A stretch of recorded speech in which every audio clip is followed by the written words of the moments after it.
This is a mini meditation guided by Bombas. Repeat after me. I'm comfy. I'm cozy. I have 0 blisters on my toes. And that's because I wear Bombas, the softest socks, underwear, and t-shirts that give back. One purchased equals one donated. Now go to bombas.com/Wondery and use code WONDERY for 20% off your first purchase. That's BOMBAS.com/Wondery and use code WONDERY at checkout. Life can be chaotic. If you're running a retail business, don't let disorganized order fulfillment add to the chaos. Use ShipStation instead. With ShipStation, you never have to worry about shipping and fulfillment again. Whether you're running a business out of your garage or you have multiple warehouses, ShipStation is ideal for every phase of your business's growth. Save time with one login for all your stores and by automating repetitive tasks. Plus, you'll save money with the best shipping rates from global carriers. ShipStation's industry-leading features help you deliver a better customer experience. They'll get accurate and faster shipments along with automated tracking updates with your branding. And with up to 88% off UPS and USPS rates and up to 90% off FedEx rates, ShipStation is the fastest and most affordable way to ship. Calm the chaos. Switch to ShipStation today. Start a free trial at shipstation.com/audio. That's shipstation.com/audio.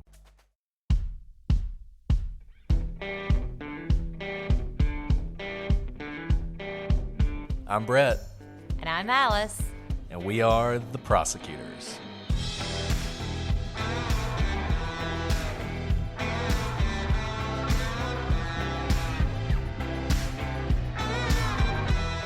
Today on the Prosecutors, a well-liked couple is murdered in an affluent Georgia suburb in one of the most bizarre crimes you've ever heard. Who committed the Lake Oconee murders?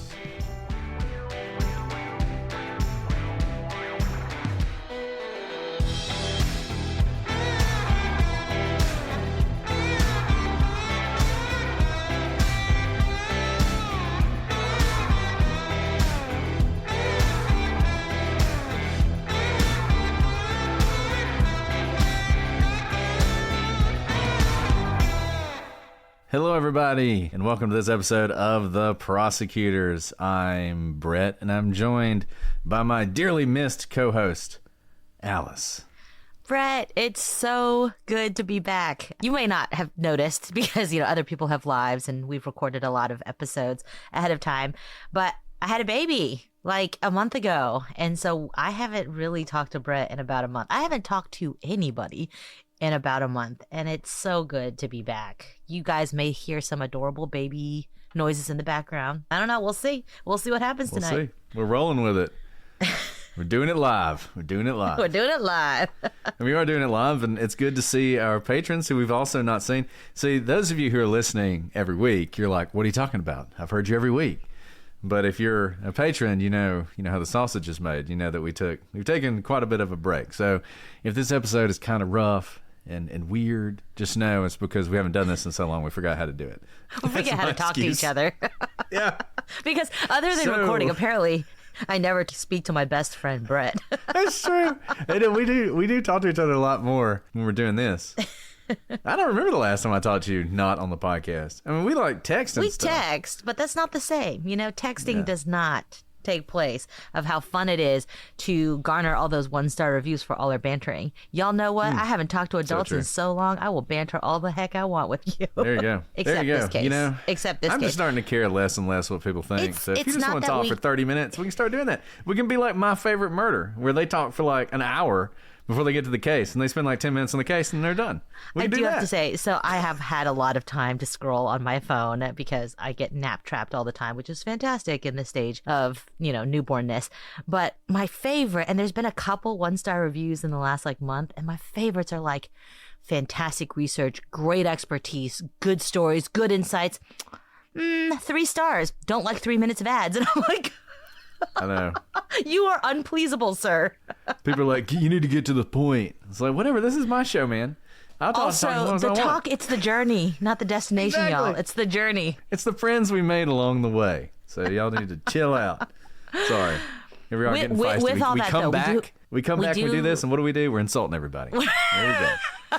Look, I'm not going to remember what I said in about an hour, so like it just is what it is. I'm going to say whatever I want. But the thing about this case, other than the fact that we spoke with the amazing Cheryl McCollum on this case, literally right before I went to the hospital to have a baby, she was like one of the last recordings we did, is the fact that Brett and I went to Lake Oconee. I didn't know about this case when we went there. We were there for a conference, for like a meeting. And after the fact, it's a beautiful location. So it kind of brings like a level of visceralness for me because I can picture just how beautiful this part of the country is. Yes, the Lake Oconee, we went there early on in the podcast. It was after we had done the Michael Peterson case, though, because they're all about owls there. There's like a statue of an owl. We took a picture with a statue of an owl. And then there was a raptor expert who had the owl. We talked a lot to that raptor expert, didn't we? And they said the owl did it. They're fully on board with the owl doing it. So those of you who don't think the owl could have possibly done it, just know the experts say you're wrong. And if there's one thing we always do is defer to experts, unless we disagree with them. So, but yeah, I remember driving to that trip and seeing the sign for Lake Oconee and thinking, we need to do this case. And that was probably 4 years ago now. And the case is still unsolved. We're talking about a murder that happened in 2014, the murder of Russell and Shirley Dermond. And I got to tell you guys, this case is one of the strangest cases for so many different reasons. Number one, and we're going to talk about some of their background, but Russell and Shirley, when they were murdered, Russell was 88 years old and Shirley was 87. I mean, these are people who are very elderly. They're at a point in their life, they were thinking about maybe doing some sort of assisted living thing. When the police went into their house, they found a bunch of brochures for that. I mean, they're not at the stage of life, typically, where you're making a lot of enemies. And we're going to talk about victimology in this case, but also the manner in which they were killed and the things that were done with their bodies. This is one of those cases that is so inexplicable and has so many strange things about it that your mind will go in all sorts of directions with this one. This is definitely one you can fall down a rabbit hole on, though I'll warn you, it is so mysterious in part because whoever did this left behind very little evidence of their presence. So I think we should go ahead, now that we've talked for 10 minutes, go ahead and dive right in. Right, Alice? Dive right in. Let's get on it. More like 6.5, so whatever. Okay. So Russell and Shirley Dermond, as I said, they were an elderly couple living in Putnam County, Georgia in the spring of 2014. They had been married for 68 years. That is a long time to be alive, much less be married to somebody. So this is a couple who has seen a lot together, been through a lot together, and are sort of, they're definitely in the end of the, what's a good way to put this? The sunset of life, the evening of life's journey or whatever. Twilight. And they're spending it together. The twilight. There you go. And they're doing it in style, though. I mean, they're living in this beautiful place in Georgia. If you've never been to Lake Oconee, it is absolutely gorgeous. And it is the type of place where a lot of wealthy or retired people who've saved up their money over their lives go. The kind of place doesn't have a whole lot of crime, almost none. Once again, we're very much in Dateline territory here, the kind of place where nothing bad ever happens. And two people who lit up the room. I mean, they were beloved by everybody they knew. We're not going to find that they had any secret enemies. We're not going to find a whole lot of skeletons in their closet. And they had lived this full, happy life together before it was tragically cut short. And if, you're watching this on YouTube and you see their pictures, I mean, they literally look like the picture perfect grandma and grandpa that you would find as the placeholder in a picture frame when you go to the store. They truly look like people who lit up a room, and you'll hear more about them. How the fact that they would even be targeted, if they were targeted, is just mind-boggling for all those who knew them. And look, Russell, turns out he was a war hero. And like I said, he was in his 80s, so he was a World War II hero. He had served in the Navy in World War II before returning home. and, didn't have a whole lot. Started working at a local clock manufacturer and rose to become an executive there. So a guy who worked hard, rose up, made some money. Meanwhile, Shirley's staying home and she's raising their 4 children. And they're currently living in their native state of New Jersey. Shout out to everybody in Jersey. Hope you're enjoying all your drones. And at some point, though, they decide, like most people who live in New York and New Jersey, they want to move to the South. I don't know why you'd want to live where it's cold all the time, but you could live in a beautiful paradise like Georgia, and that's what they decided to do. They relocate to Georgia, and Russell makes a career change, and this allows him to enjoy a semi-retirement. So he retires from making clocks. I don't know. Frankly, this might have been a good time to leave clock manufacturing. I'm not sure how healthy the clock manufacturing industry is right now. We just bought a clock, actually, because my brother-in-law came last Christmas and complained that there were literally no clocks in the house. And he was right. I mean, the only, the clock on the coffee maker was never right. So it was just, we just used our phones or whatever. But at some point, we're like, you know what? We probably do need a clock. So we got one. But anyways, an aside. So they moved to Georgia, and Russell invests in Hardee's, which I don't know if Hardee's are everywhere. Are Hardee's everywhere? I'm not sure. So Hardee's, I think, I could be wrong, because Texans think that everything starts in Texas, but Hardee's is like really big in Texas, and they have the square burgers, instead of like a circle. That's Crystal. No, Hardee's also has it. Does Hardee's have square burgers? Now I have to look it up. I don't know. So Wendy's has square. Well, I think now burgers. They all do, right? I don't know. See, I know Hardee's because of their breakfast. I always liked Hardee's breakfast. Hardee's biscuits, they're made from scratch. They biscuits. are. And that's right. There's Carl's Jr., which is the same. Carl's Jr. is the same restaurant as Hardee's. Yes. But they're Carl's Jr. out west, and they're Hardee's here. And briefly, they had this thing called like Red Burrito. It was like their here's like a side, chain. Personal note that people are going to give us negative 1 star for. After Mr. Allison Mize, sure, why not? We're flowing with it. After our rehearsal dinner, we didn't have time to eat during our rehearsal dinner because we were having the time of our lives. It was like the second best party ever, wedding being the best party ever. We were starving, and so the night before our wedding, we're getting married in like 7 hours. What did we do? We went and ate Hardee's, and we ate it like in the parking lot, and it was amazing. So I still think the burgers Hardee's. Are probably round, but they're probably round. I'm really sleep deprived. And I'll say this about Hardee's. Hardee's at some point decided they were going to make good burgers. Their burgers are really good. Yes. And, to get back into the story, Russell was there for it all because he bought these Hardee's locations in Atlanta. And I will say this, where I'm from, Hardee's is covered up for breakfast. They do a great breakfast business. And, okay. They used to have good chicken, too. Anyways, so he managed these. They made some more money. His children were now older. They were jumping into the business as well, and they sort of took over the management of these various fast food restaurants. And Russell fully retires. And he fully retires in 1994. Now, why is that important? These people are going to be murdered. Spoiler alert. And one thing we always talk about is victimology and sort of trying to figure out what's going on in people's lives when they're murdered. Who could their potential enemies be?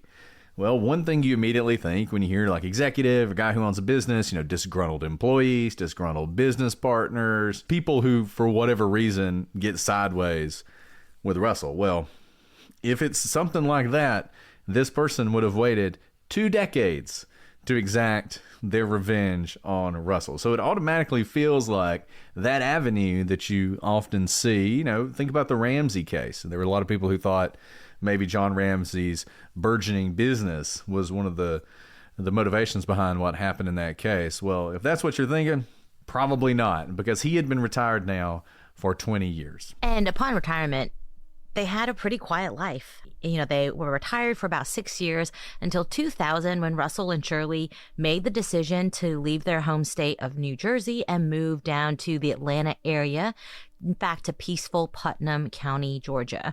And to do so, they bought a large home in Great Waters, which is a wealthy gated neighborhood in Lake Oconee.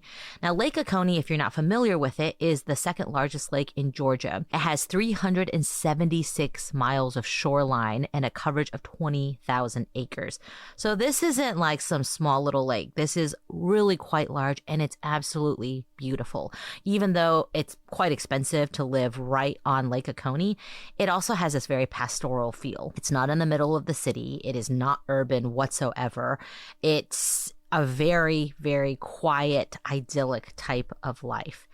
This lake itself has 7 boat ramps allowing public access to the lake, 2 of which are nearby in Eatonton, Georgia. And for those of you who may not be familiar with lakes or how they work in the United States, a lot of people who live on the lake will have their own personal docks. That's where you will use your boat, you keep your boat there, and your dock, you're the only one who parks there, and it usually has a walkway up to your house. But a lot of people may not want to live right on the lake or can't afford to live on the lake, but they still have a boat and they'd like to go fishing, go boating for the day. And in order to do that, they're not just going to use someone's boat ramp because that's their private property. Instead, they have to go to these community outlets. So one of these like literal, just like a ramp into the water where you can back up your boat into the water and access the lake as someone who doesn't live there all the time. So that's important here because there are people who live on the lake, but it's also open to the public in terms of kind of just leisure. And another thing about Eatonton that relates to fast food. The other person famous for fast food from Eatonton, Georgia, who also served in World War II, learned how to cook, and decided to open a restaurant, Truett Cathy, who started Chick-fil-A. It's from Eatonton, Georgia. So there you go. The more you know. A lot of deliciousness there. Mm-hmm. I've been to the Chick-fil-A campus in Atlanta, which you have to sign up to go to. It's a certified botanical garden. If you haven't been there, you have to it's beautiful. Like you drive in, it's like the Cathy's, the original Cathy made it a botanical garden. So you drive like 3 or 4 miles in before you ever get to a building. And it's this like winding, beautiful forest. Are there like chickens magical. running around everywhere? There are no chickens. It's still very urban, but all to say is it's beautiful there. And I think it's open to the public. You just have to like get cleared by security and sign up online. Anyways, Chick-fil-A is not sponsoring this, but they should because we eat a lot of Chick-fil-A in our house. Or some Hardee's right now. I mean, I'm pretty hungry right Hardee's now. tomorrow morning. Yeah. Okay, so all to say is this is a pretty wealthy part of the state. And now specifically with Shirley and Russell, their home came with a private dock that went straight to Lake Oconee, even though they didn't have a boat. You might think that's kind of strange, but honestly, they're like in their 80s. Boating takes a lot of effort. You have to maintain Keeping up your a boat too. Yeah, all the things. I think they're there to live on the lake, to have the beautiful views. There's lots of things you can do on the lake, not necessarily have a boat. So it's not too surprising to me that at their age, in retirement, they don't have a boat. But this is going to be noteworthy for the kind of tragedy that's about to happen. So this was really the perfect place for this couple to live out their golden years together. And for 14 years, that's exactly what they did. Russell enjoyed golfing, reading, and walking in his retirement, while Shirley spent her time doing crossword puzzles, gardening, and playing bridge. Really, all things, as you can probably imagine, sound almost boring, right? Not typical places where you will drum up a lot of enemies. And together, they enjoyed being active members of the Oconee Community Church and also spending time with their children and 9 grandchildren. They really were family people. But in May of 2014, this idyllic life came to a halt when Russell and Shirley failed to show up to a neighborhood party for the 140th running of the Kentucky Derby. Days later, this was just not like them to say they'd come to a party and not show up. Their concerned friends went to check on the couple, and they discovered that this loved couple had been the unlikely victims of an incredibly gruesome crime. This is your before and after story. Prepare for an incredible career in nursing. At Southeastern College, experience expert hands-on training. Learn real-world skills in our professional lab and simulated settings. And train for opportunities as a practical nurse, registered nurse, or career advancement with our RN to BSN program. At Southeastern College, your future is bright. Visit sec.edu to get started. So we're about to dive into the timeline. Before they do that, I'm going to do one more aside. My greatest golfing victory was in Lake Oconee. I was playing at Reynolds Plantation Golf Course. I was playing there. It was with two friends, and there was a par 3 where the club pro was like there. And basically, you could bet that you could get closer to the hole than the club pro. And if you did it, you got 5 times whatever you bet to spend at the clubhouse, right? So you didn't, you had to spend it there, and you got your money back. So there were 3 of us, and he let us do one bet, and all 3 of us got the chance. And my friend, it was a business trip. I was sort of tagging along. So he put $100 down, and the guy hit it up there pretty close to the hole. 2 friends did it, nowhere close. I hit it, and it was the best golf shot I've ever hit in my entire life. Probably the closest I ever get to a hole-in-one. It was like right next to the hole. So I beat the club pro. We got the $500. It was awesome. So that's my connection to this area. I'm not gonna lie, I was kind of waiting for like something even more exciting, like you won $5 million and now you own all the golf tees in the world. If I won $5 million, I would not be doing the show with you. Sorry. But you'd have to spend it at the club. You can only buy so many golf tees. Yeah, and this was right around when this happened. Actually, it was back around this time. So are you putting yourself at the scene of the crime? That's a good point. Yeah. Wow. Delete that part. Jason, edit that out. Okay. So May 1st, 2014. We're going all the way back to May 1st. And Russell is captured on surveillance footage inside a Publix grocery store. And this is important, not because anything weird happened there, but because this is the last time Russell is caught on camera or seen outside of his home. He buys, and this is the kind of thing I feel like when you're in your 80s, you go to Publix and buy. He bought 2 cucumbers and a loaf of bread. That was his purchase. So then he heads back home. Wasn't the last time he was seen. The next day, May 2nd, which is a Friday, he's seen by a neighbor taking a walk through the neighborhood, which was something that he was known to do. And Shirley completed a crossword puzzle from that day's newspaper. And the reason this is important is because we're not entirely sure when they were killed. But what we can say for certain is they were definitely alive on Thursday, and they were definitely alive at least for some portion of Friday, May 2nd. So that brings us to May 3rd, 2014. So as Alice said, the Dermonds had accepted an invitation to attend a Kentucky Derby watch party at a neighbor's home, but they did not show up to the party. Now look, I don't know where all you guys are from. A lot of you are from the South. Maybe this is true other places. But in the South, the Kentucky Derby is kind of a big deal. Like a lot of people do this. They have big parties. We've had Kentucky Derby parties. I've been to the Kentucky Derby many times. I think I've told this story on the podcast about how that was always a dream of mine to go to the Kentucky Derby. So, big deal, right? And it's the kind of thing where people, it's not just like a football game. Like, hey, come over and watch the game with me, and no big deal if you don't make it. It's a thing. You put a lot of effort into it. You probably spend a lot of money on it. You'd like to know how many people are going to come. So if you say you're going to go, the good neighborly thing to do if you're not going to make it is to let someone know. And the Dermonds were the kind of people who would have done that. They would not have just not shown up and never said anything about it, but they do not show up to the party that day, which is held, the call to the post is around 5 o'clock.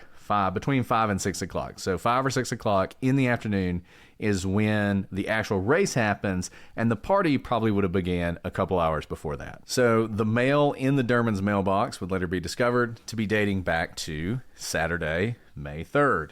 And the combination of these factors, the Kentucky Derby and the mail, and a couple other things we're going to talk about, will lead investigators to decide that the Dermonds were either killed earlier in the day on Saturday or late at night going into the morning of Friday night, Saturday morning.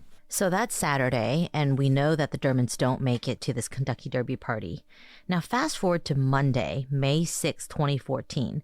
So we know that Dermonds failed to show up to this party, and the neighbors were starting to get a little worried. They tried calling the Dermonds several times over the next couple of days to check in on them.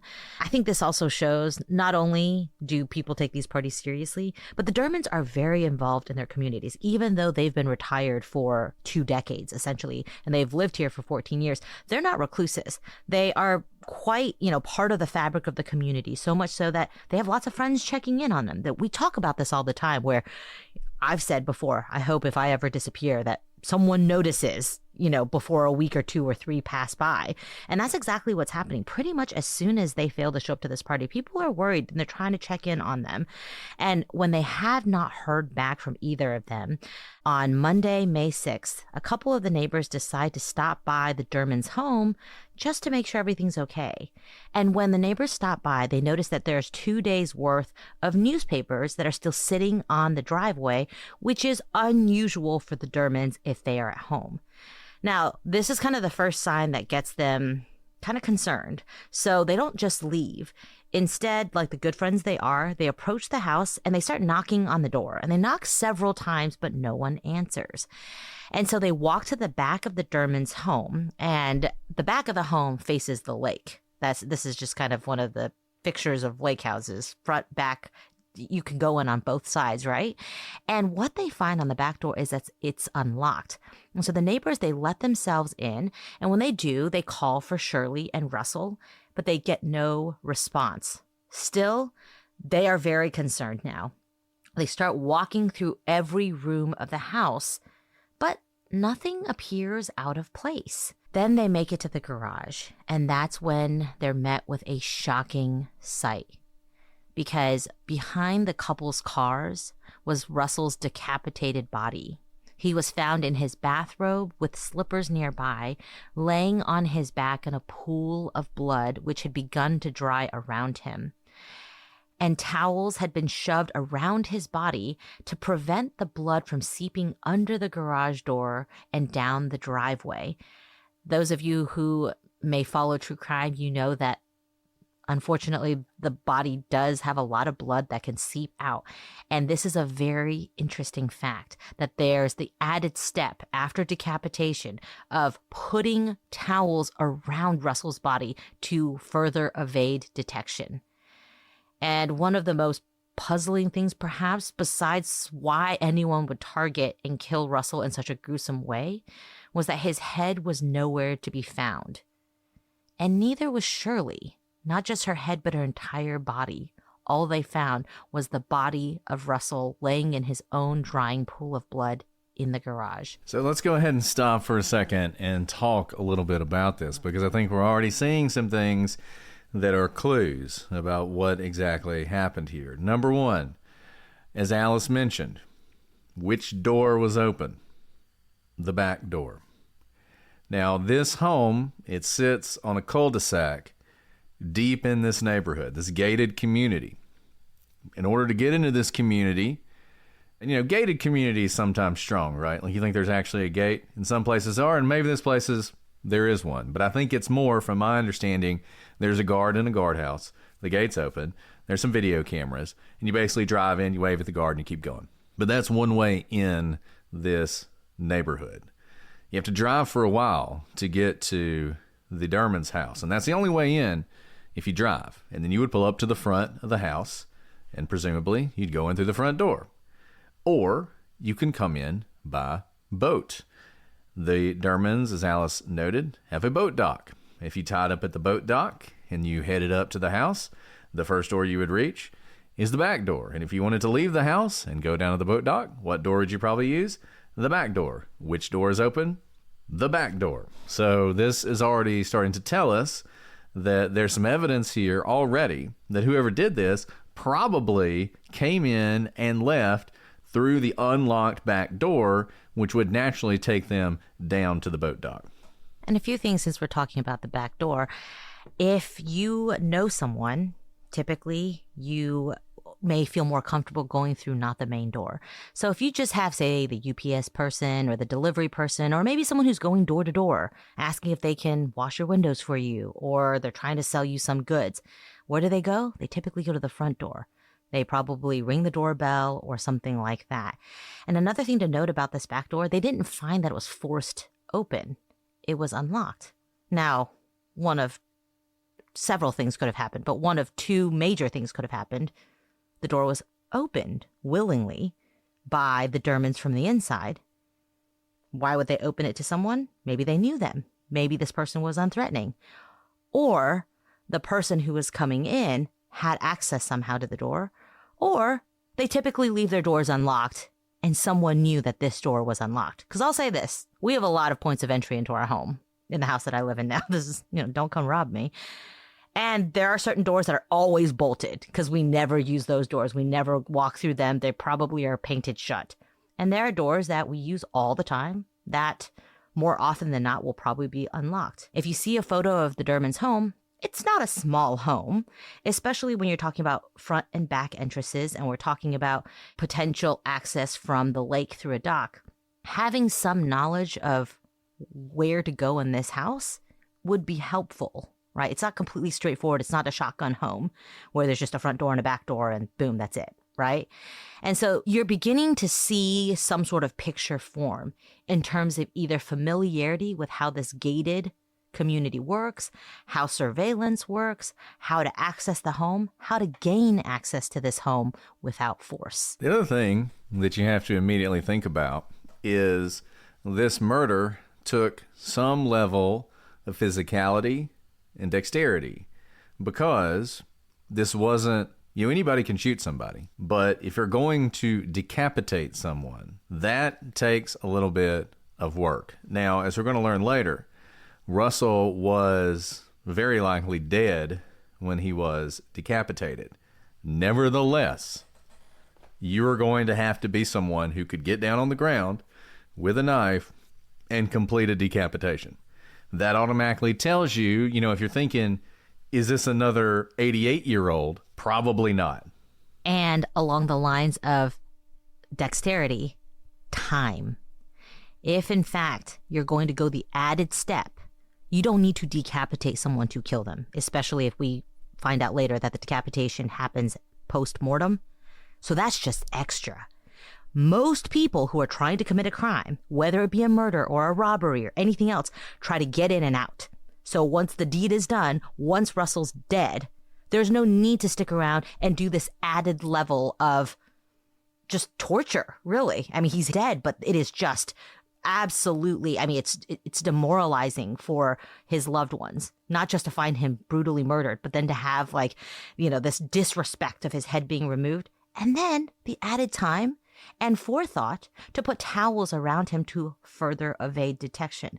So this person has dexterity. This person also is not worried about being caught. Otherwise, he would have hightailed it out of there and not taken the extra step of cutting the head, bringing something to put the head in.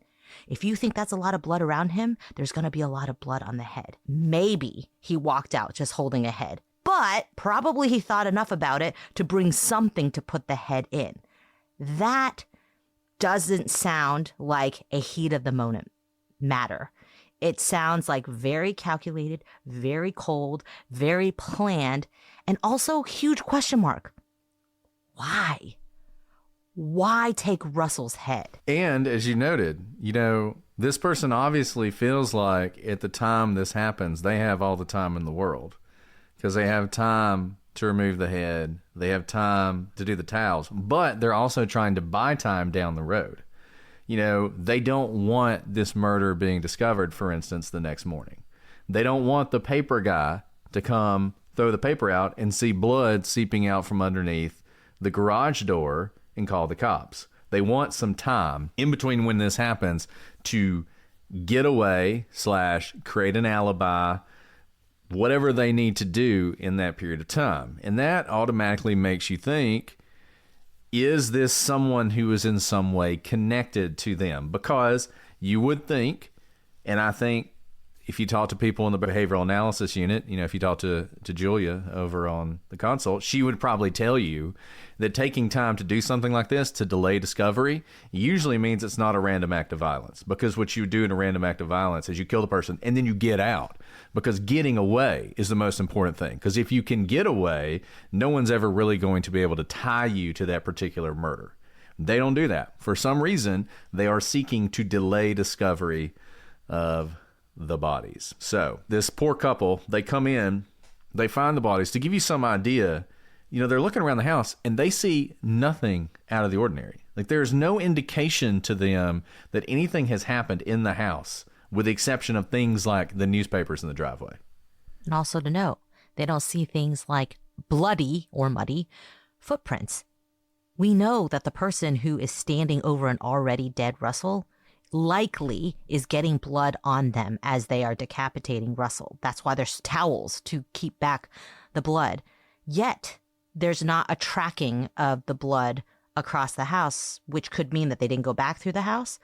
They may have, because there's only really one point of entry that we know of here, which again points to planning how to be able to evade that detection. Maybe taking off your shoes is enough. Maybe not. This is a lot of blood we're talking about. So they came prepared to carry this out in a way that wouldn't make it look immediately suspect once you look in the windows of the back door. And another thing that they're not going to find, and the police are not going to find, is a missing knife.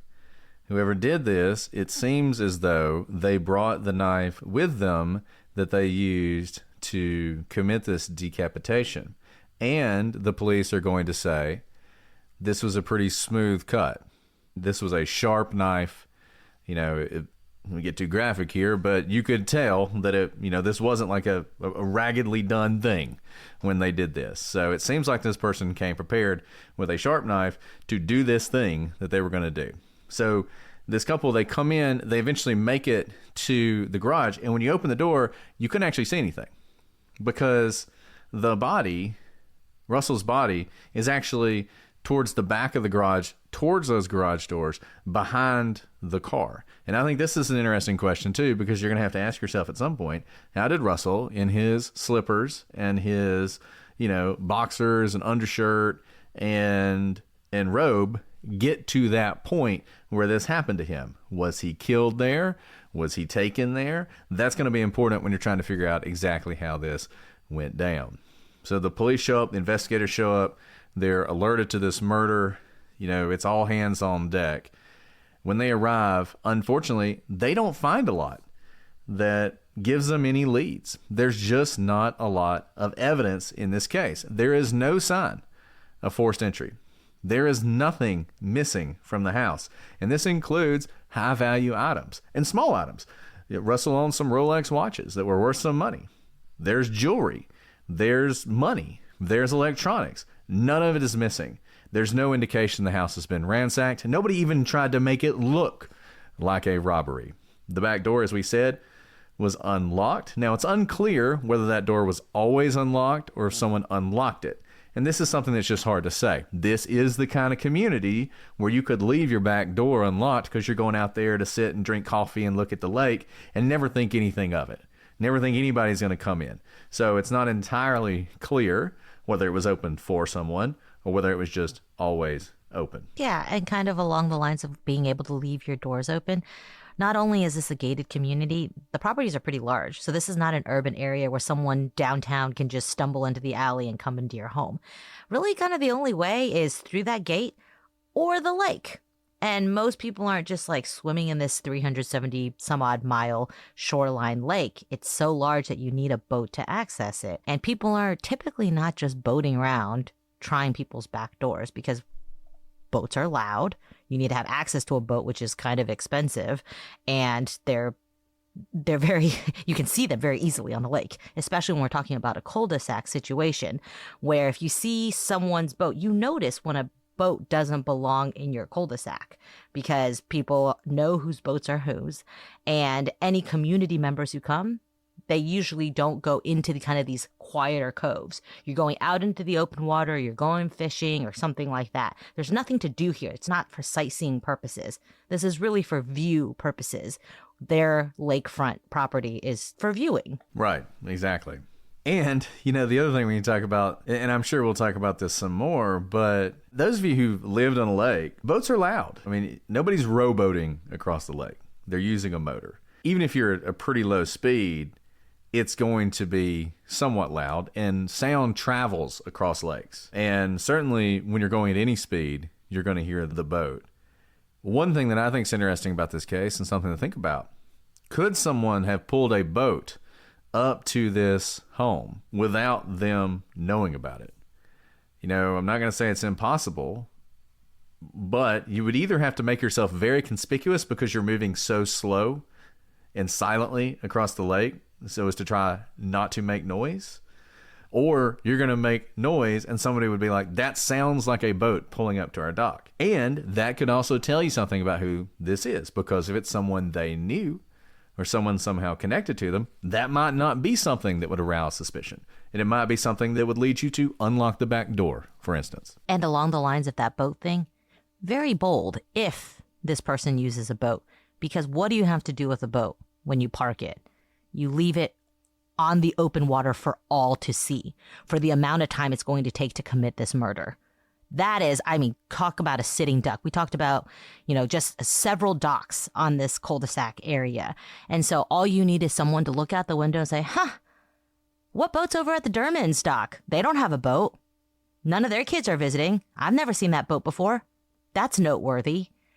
And even if you can kill someone, decapitate them, put towels around them, and hightail it out of there with a head quickly, that's still some amount of time that boat is sitting out in the open water for all to see, because there's not like some garage you can pull the boat into. Not here with these open docks. And they had neighbors. Now, the lots next to their home were vacant. They were like forested. So this is lakefront property. It's not like you're living right on top of each other. But in all these little coves, usually you have a number of people who are sort of around the cove that have access to the lake. So I think it's hard to say for certain, but my understanding is there were people who would have been able to see things going on the lake, but apparently did not. So the police looked around and they found the same thing that the neighbors found. The house was basically spotless and untouched. And it was so strange that the police wondered whether maybe Russell was killed somewhere else and brought back to the house. There was so little indication of any kind of struggle. The only exception to the spotlessness of the house was the unmade bed, and that led people to believe that the Dermonds were either killed at night or early in the morning. If this were a robbery gone wrong, you imagine you hear something, you go to check it out, death follows. There was no obvious motive for the crime. And of course, the first thing the police are thinking is, where is Shirley? You have this brutal murder of a relatively wealthy family, though not extraordinarily wealthy, particularly for the area. They were not rich for this area. There were people with a lot more money who lived on this lake than them. But nevertheless, a massive search begins for Shirley. The police were great in this case. They put up billboards instantly all over Georgia with her pictures on it. The surrounding area is combed. They're searching the land. They're searching the lake. They're bringing out the dogs. Everything. Two things they do find. They find Shirley's purse and her phone inside the home. They've thrown up the missing posters. They're asking for tips. A reward is offered. They're treating this as a kidnapping. The FBI is brought in. All hands on deck. But nothing is discovered. Homes.com knows when it comes to home shopping, it's never just about the house or condo. It's about the home. And what makes a home is more than just the house or property. It's the location and neighborhood. If you have kids, it's also schools, nearby parks, and transportation options. That's why Homes.com goes above and beyond to bring home shoppers the in-depth information they need to find the right home. And when I say in-depth, I'm talking deep. Each listing features comprehensive information about the neighborhood, complete with a video guide. They also have details about local schools with test scores, state rankings, and student-to-teacher ratio. They even have an agent directory with the sales history of each agent. So, when it comes to finding a home, not just a house, this is everything you need to know all in one place. Homes.com. We've done your homework. So several days go by, and on May 10th, 2014, the Reynolds Plantation community holds a candlelight vigil for the Dermonds, and at least 100 people show up. This is a close-knit community. The Dermonds were involved. They're well-liked in this community, and there's still no sign of Shirley, but everyone's kind of fearing the worst because of what's happened to Russell. And I would just note, there's only like 20,000 people in the whole county. So 100 people showing up is a good number. Absolutely. And then almost a week passes by on May 16, 2014. This is 10 days after Russell's body was discovered. 2 men were out fishing in the lake. They were about 6 miles from the Dermonds' home. And when they were out fishing, this is, by the way, convinced me that I never want to go fishing. They locate a woman's body, and it's floating face down. And they see that her... hunting... blueberry picking, hiking, basically anything that involves walking on the side of the road. Yeah, exactly. I'd never want to stumble on something like this. Yeah, found a finger, exactly. And what they see is just something straight out of a horror movie. This woman, clearly dead, and dead for some time. Her ankles were tethered down with 2 30-pound cinder blocks. And this is... I mean, it's just so dark. Seems like out of some sort of very sophisticated hit or drug cartel, right? Not only is she dead, but she's floated up because previously, likely, the reason she wasn't located for 10 days is that she had been weighted down to evade detection. By the way, 2 30-pound cinder blocks, not light. Talking about that person who needed to carry out the decapitation, needing to be dexterous, same here. Carrying a woman's body that's probably at this point limp, not easy, then 60 pounds of weights to be able to finagle them onto her ankles to be able to drop her overboard. So much to talk about here, but all to say is this is a feat of strength. It is not an accident, clearly well thought out. Also, this is not, I think they were hoping or thought that perhaps this woman's body would never be discovered because this location was at least a 15-minute boat ride from the Dermonds' house. Why this is noteworthy? Person didn't swim out there. Shirley didn't go for a swim, get tangled in some cinder blocks, and drown. This person didn't rowboat out there. They used a boat with a motor, and they went all the way out here, really to be far away from anything in order to dump her body. Now, we've been talking about this body that was found. Yes, it was confirmed to be Shirley Dermond. And when they found her, she was fully clothed and her body was bloated to nearly twice its normal size. This led investigators to believe that she'd actually been in the water for quite some time because the body takes in water after it is dead. And that's why she's so bloated.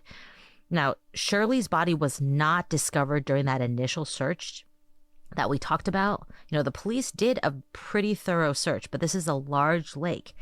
And the reason she wasn't found was likely because she was weighted down, and this lake is deep. Where she was found, it went down nearly 50 feet underwater, where her body likely stayed for many days before it eventually rose to the surface and was found by those men fishing. Now, in the days that followed, the lake was then again searched extensively for Russell's head. Makes sense because now we know the lake is a crime scene. And they also looked in the lake for a murder weapon. But despite exhaustive efforts, other than Shirley's body, they couldn't find anything else related to the Dermonds or the crime in the lake. So a couple things to note about this. The first is, according to Scott Peterson, you can't dump a body out of a boat that's weighted down with concrete without tipping over the boat. So I'm not sure how they manage that. The other thing, this area of the lake, one thing that's interesting about it, this lake is a man-made lake. So when it was filled up, there were a bunch of trees. There's a lake near my house that's like this as well. There's a bunch of trees. They were never cut down. They just left the trees there. And so this area was in that area. And so the police think it's also possible that her body would have gone even deeper were it not for the trees. And so that where they dumped her actually made it easier for her body to rise to the surface because of the trees maybe sort of holding the body up. I know where I'm from, we'll have droughts on occasion, and the tops of the trees will start to stick out of the water, and that's when they find all the bodies. They actually start to float to the surface, or they find them in the trees. Like the tree limbs start sticking out of the water, and they find bodies that have been there for a very long time. So that's a possibility as well.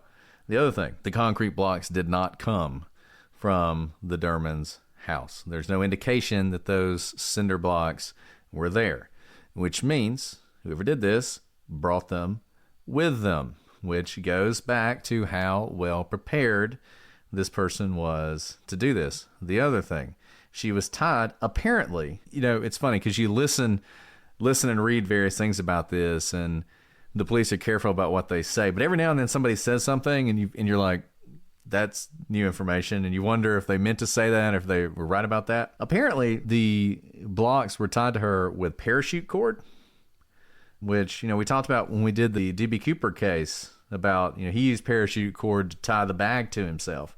So apparently that was used. I don't know what that says, but it's not rope, right? To me, that's another thing, which is another item that this person would have brought with them for this. And all this is making you think, you might think, what's Occam's razor here? Nobody ever robs places around there, but somebody decided to rob this house. They heard them, they went down there, things went wrong, and they had to get rid of the bodies. Well, it seems like they came prepared to both murder someone and dispose of the bodies in a very specific way when they arrived at that house. Not only specific ways, but specific to each of the Dermonds. There's a lot of creativity involved and a lot of planning. Why not carry out the same type of murder for both of them? If whatever you're trying to accomplish by decapitating Russell, maybe you're trying to hide other evidence that we'll talk about later. Maybe it's to send a signal to someone. Why not just kill them both at the house, and then all you have to take away are two heads rather than a head and an entire body plus cinder blocks? Or why not take both their bodies, tie cinder blocks to both of them, and dump them overboard? Oftentimes you'll see with multiple victim crimes, the same thing will happen to both of the victims. Each of them have kind of a very unique type of disposing of the body, not just manner of death, but the way that they are disposed. And it's not necessarily to completely cover up the crime. Maybe the intention was to completely cover up Shirley's crime. Maybe they thought she'd sink to the bottom, they'll never find her. But clearly it wasn't to evade detection that something happened to Shirley, because Russell was there. Clearly he was murdered, right? And the first thing that people thought was not that Shirley did it, because he was decapitated. Now, maybe if he was just shot, they could think maybe Shirley lost it and she shot him. No, they had to carry out the Russell part of the crime in a way that would completely eliminate his wife as the suspect. So if what they were trying to do is make it look like Shirley ran away to start a new life with, all of her now newfound money because her husband is dead by her own hand, no, that was never going to be the plot because of the way they murdered Russell. So if what they were trying to do was to evade detection about Shirley's murder, why not also get rid of Russell? And then it's this great mystery. These two well-loved people in the community just up and left. We don't know what happened to them. Instead, they leave so much evidence that something terrible happened to both of them. So this is just, it kind of cuts against all you would think a perpetrator would do. Whether for evasion purposes, whether to send messages, the time they have, you're beginning to see why this case is so mind-boggling and why it's still unsolved to this day. And we've only gotten started. We're going to go ahead and wrap it up for this week and finish this in a part 2.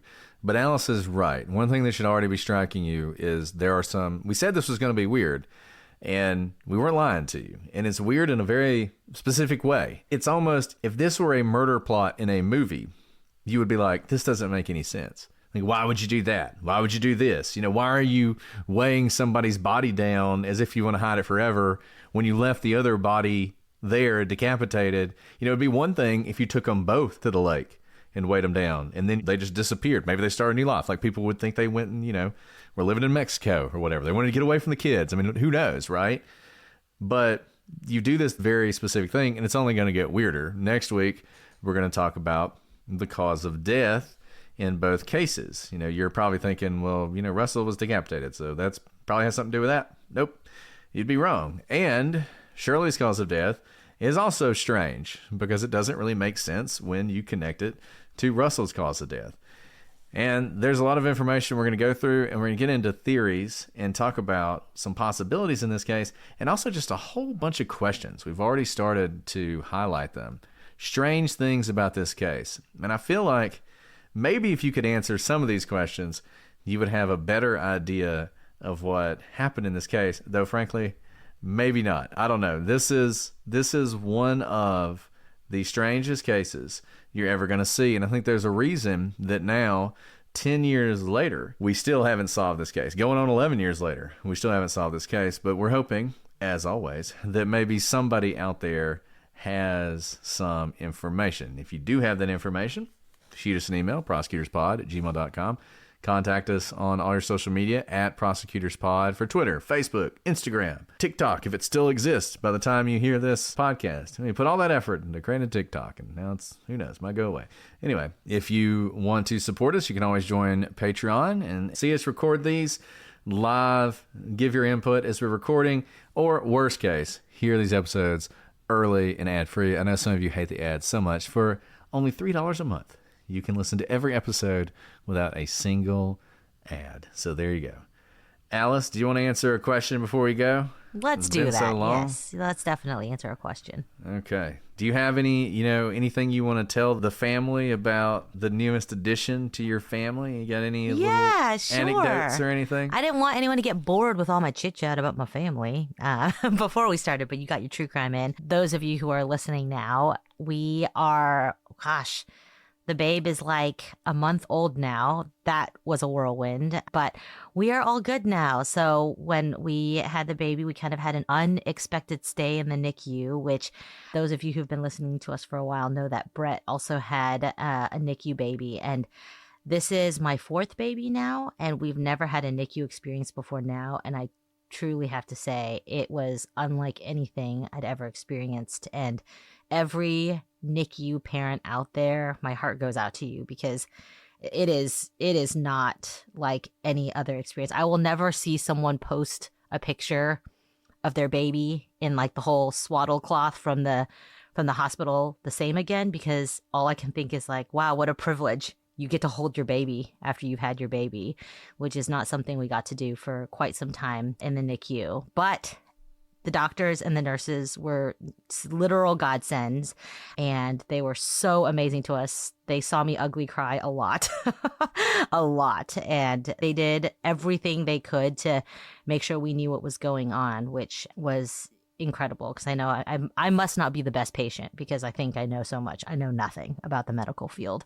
But little man is healthy, and he got discharged from the NICU, so we've been home for a few weeks now, and he's awesome. I mean, all of you who have kids, it doesn't matter if you have one or a dozen kids. I think a dozen kids might actually be like its own league. But I try to tell this to everyone. It doesn't matter how many kids you have. They will take up 150% of your time. One kid will take up 150% of your time. 4 kids will take up 150% of your time. But it's been a time of joyful chaos. Like we have a lot of fun. Lot of laughter every day so we don't cry, because it's so crazy at my house, Brett. Well, we've been trying to record for like a couple weeks now, and I'm like, okay, people are sleeping. Never mind, everyone's awake. We can't record. Anyway, those of you who don't want to hear any baby updates, you can fast forward all of this. But so many of you wrote me the kindest messages of just love and support that I have not had a chance to respond to. I read every single message you sent on Instagram, on Twitter, to our email, on Facebook, on Patreon. I've read them all, because I've had a lot of time either sitting in the NICU or just, up all night with a newborn. And we're not just a true crime community. You guys have become like a family to us. And so thank you for those messages. And all of them were taken to heart, even if I haven't responded individually, because it is hard to text with just one hand. So that's partly why it's harder to respond. But thank you guys. And thank you guys for all listening. I think you guys, our listeners, found out I was having a baby before a lot of my actual in-person friends. This is the way it should be. Okay. Well, yes, Alice, we were all praying for you. I'm so glad that everything worked out. It is difficult to explain what it feels like. It's the most helpless feeling imaginable. And like you said, you just want to hold your baby, and you can't do it. And our little guy, I feel like initially when we got him home, he was a little standoffish because he wasn't used to being held. Aww. But now he's like the sweetest, most cuddly toddler ever, and I think he's like making up for lost time. Aww. So he's a sweetheart. Okay, Larissa, this is a weird question, Larissa. I'm just going to tell you. This is a weird question, but we said we'd ask the questions, so I don't know if Alice is going to feel comfortable answering this question or not. Oh, no. But it's up to her. Oh, no. No, it's just a very strange question. Okay. Larissa will probably post on Reddit about how I made fun of her question, how much it upset her. No. We get that sometimes. It's like, if you can't handle the heat, don't ask the question. Okay, Larissa wants to know, what are each of your specific faiths? Faiths? Now, I don't know faiths. Like, what do I believe in the world? Yeah. Like, do I believe the aliens exist? That sort of thing? I don't know like how much faith, depth she wants in this. Yeah, like... Why would I not want to answer just because people think I'm in a cult? Or whatever. I mean, I don't know. It's just a pretty personal question. Your specific faiths.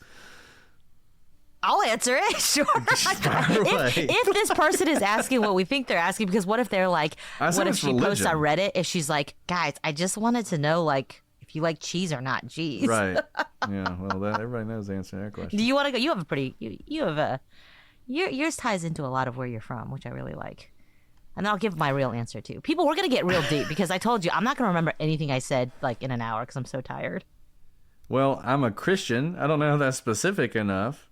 I go to the Church of Christ where we live and have my entire life. Specificity. What pew are you in? I know. I got kicked out of a church once. That happened to me. Remember we told that story? Cry. I guess when it comes to communion, I'm more of a symbolic person than transubstantiation or consubstantiation. Are you trying to create a fight right now? The Nicene Creed is like fine, but I don't know that it's necessary.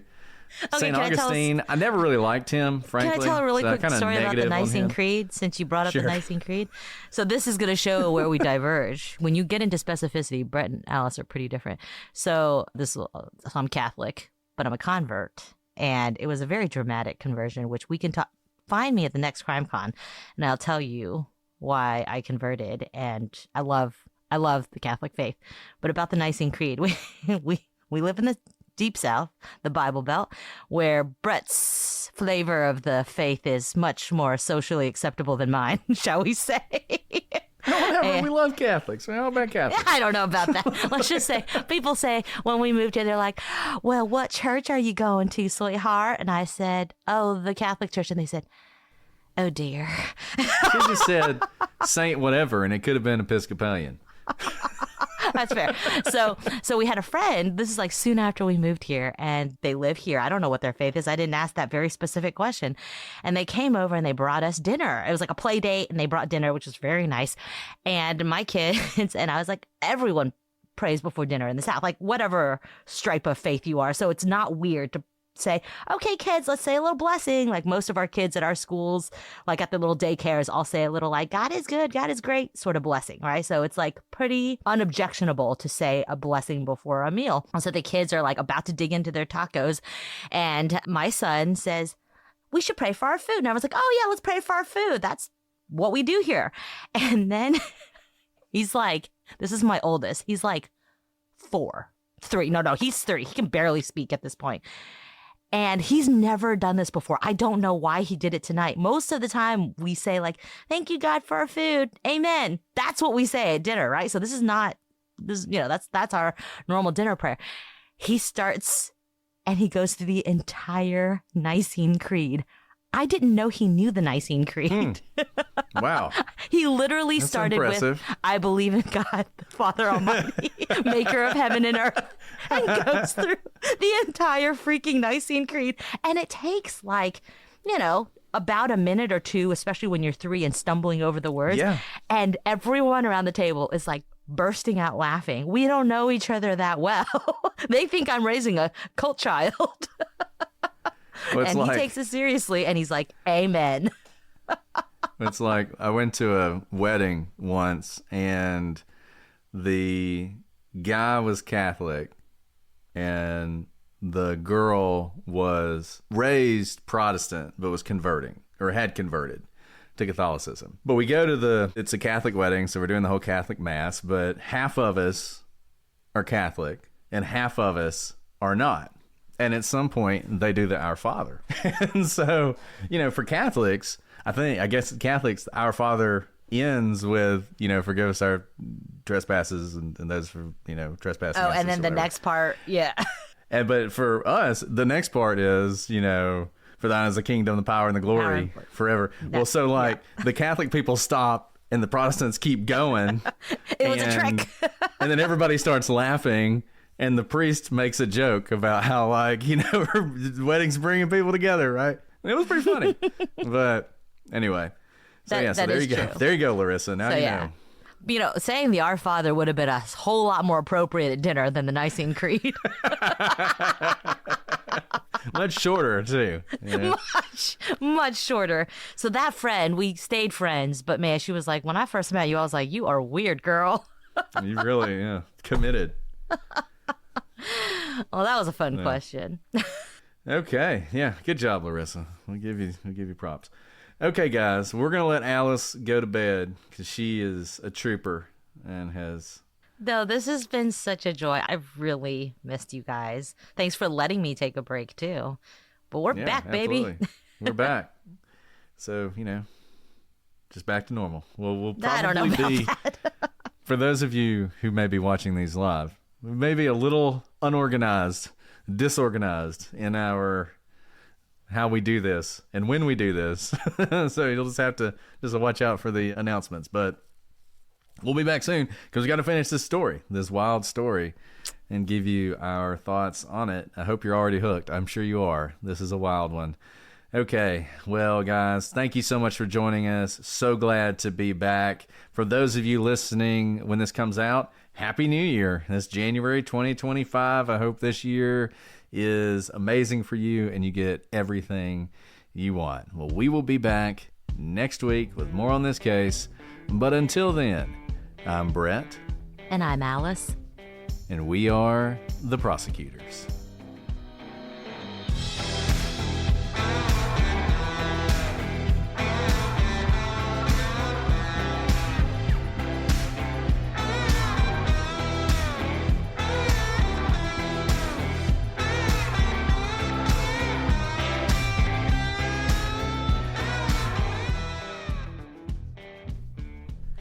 Okay. I guess I normally say record. But It's okay. I got what came after one. All right. You ready for me to go live? Yeah. Baby's asleep so far. That's good. He's also being held, so he should stay asleep, so we're good. Well, that's good. That's good. So Glad I'm to hear trying to that. turn up the volume so I can hear you better. I just Sorry. miss hearing your voice. Am I not speaking loud enough? No, need I to- turned it down because I still record. I've been recording the scripts.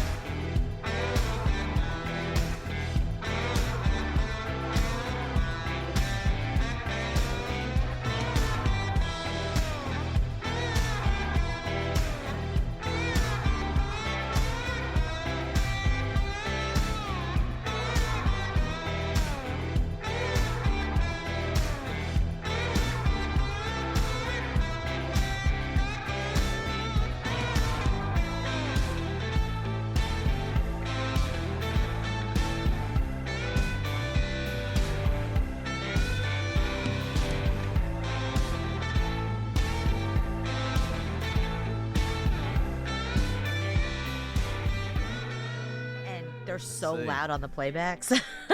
Really? Well, just because, like, I had it on really loud when I talked to you, I guess.